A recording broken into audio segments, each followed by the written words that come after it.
It's quite the find.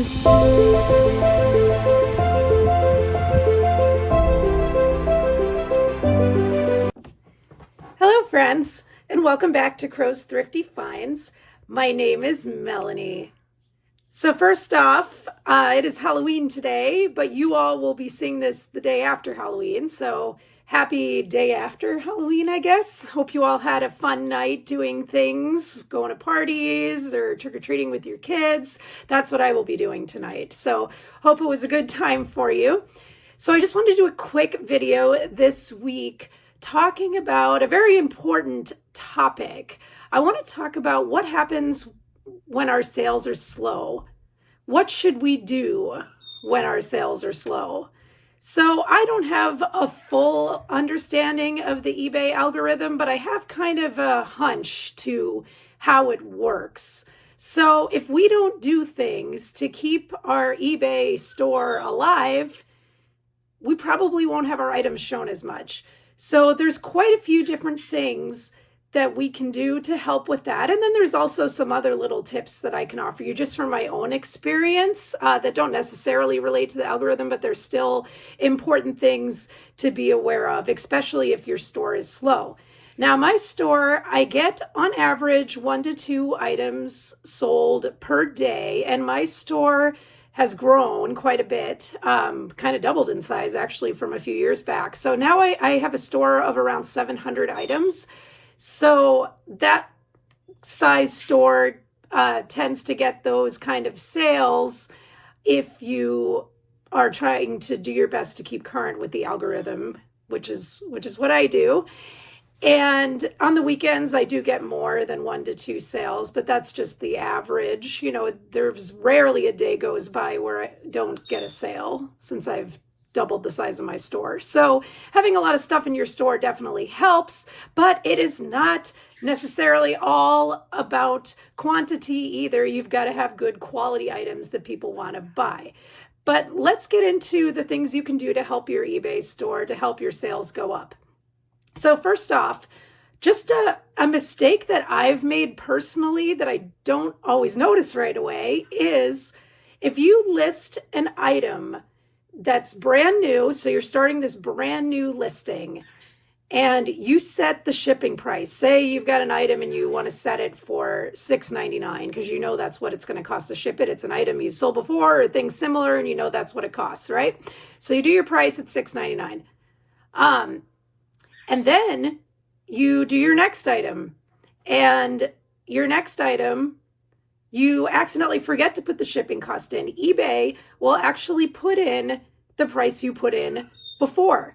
So $6.99 wouldn't be so bad for a lot of items, unless it's a really big item. Then you're going to be in trouble because your shipping's too low. But I'm more concerned about the opposite. So say I listed something that was big and expensive and cost $14.99 to ship, right? Because I've sold this before and I know that's what it costs.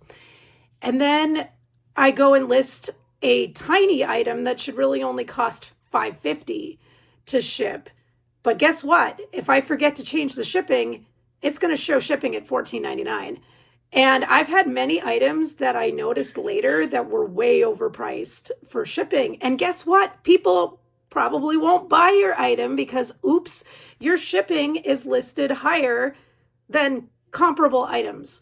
So that is a mistake that is makeable with the way eBay does things. And I do my listing on the eBay app, so I don't know if this would happen on the computer, but I just naturally like to do my listings on my phone. So eBay Mobile, the way my phone does it, that happens. So I am warning you all in case that happens to you. So just, make sure if you got an item that you feel like should be selling and isn't, double check the shipping. Make sure that you didn't set the shipping too high by accident.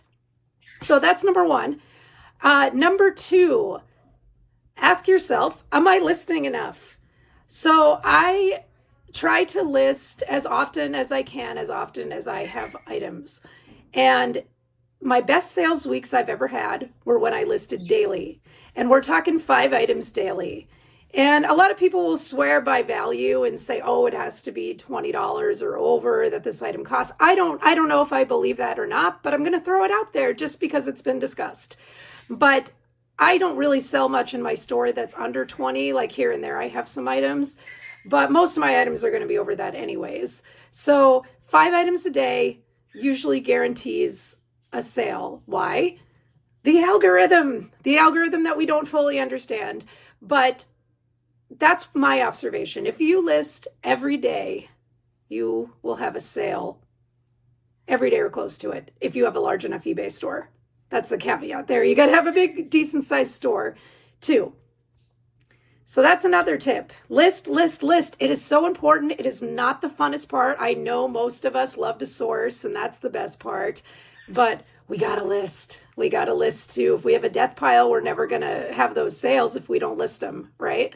So make sure you're listing, and make sure you're listing often, because that keeps your store active in the algorithm. Next, are you refreshing listings that are over 30 days old?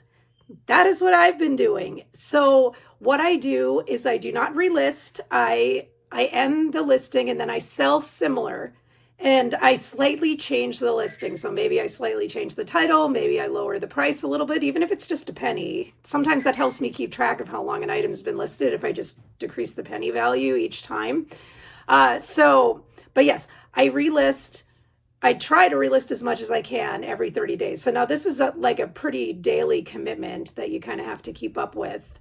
And as long as you're listing frequently, you're going to need to relist, well, sell similar frequently, because you're going to have listings that are ending, often. So they're going to exceed the 30 days. So I like to have stuff be as fresh as possible in my eBay store. So not only am I trying to list new items every day, I'm also trying to refresh a listing that is over the month mark.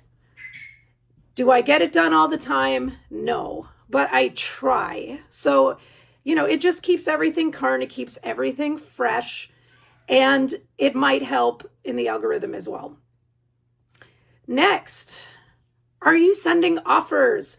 Offers are helpful. And what a lot of people may not realize is that when you send offers, it definitely kicks it into the algorithm, because what ends up happening often is you send an offer to one person and that item ends up selling later in the day, but it's not to the person you sent the offer to, because it'll go for full price. So there must be something that happens where it becomes more active in the algorithm. They're showing it to people sooner, higher up, because you've sent an offer to somebody.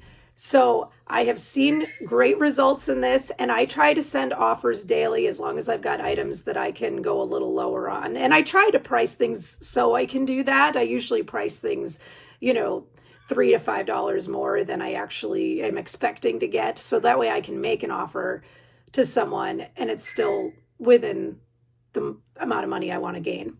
So I would encourage you all to send offers.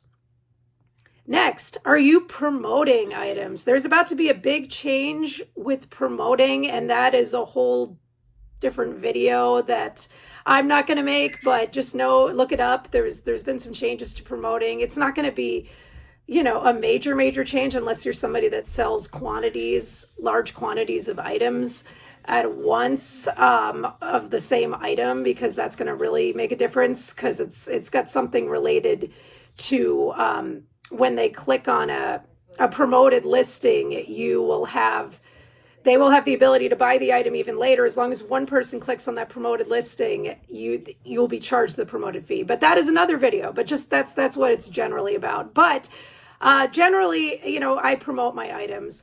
I'd say 8 out of 10 sales that go through on my eBay store are promoted items. And I promote usually at the smallest amount, just to say that we promoted at 2%, 2.5% if it's a more in-demand item, but not big amounts of money, because eBay's already taking enough of your money, right?